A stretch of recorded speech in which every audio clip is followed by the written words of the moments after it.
ഇന്ന് രാവിലെ തന്നെ ബ്രേക്ക്ഫാസ്റ്റിന് നമുക്ക് സ്മൂത്തി ഉണ്ടാക്കിയാലോ?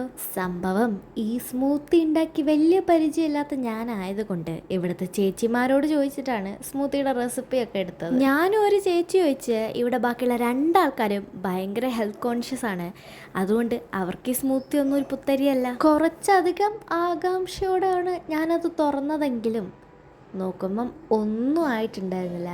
വേറൊന്നുമല്ല, ഞാനതിൽ പാലൊഴിക്കാൻ മറന്നിരിക്കുന്നു. അങ്ങനെ ചേച്ചി വന്ന് എനിക്ക് പാലെല്ലാം ഒഴിച്ച് തന്ന് സ്മൂത്തി ഇവിടെ ഞാൻ അത്യാവശ്യം ഒരു പിക്കി ഈറ്റർ ആയതുകൊണ്ട് ആദ്യമേ ചേച്ചി പറഞ്ഞിക്ക് നിനക്ക് ഈ സ്മൂത്തി പിടിക്കാൻ അത്ര ചാൻസ് ഇല്ല. അറിയാം, എനിക്ക് ആദ്യം അറിയത് എനിക്ക് ഇഷ്ടപ്പെടാൻ ചാൻസ് കുറവായിരിക്കുന്നത്. പിന്നെ ഇത് കുടിക്കേണ്ടത് കൊണ്ട് മാത്രം അങ്ങ് കുടിച്ചു.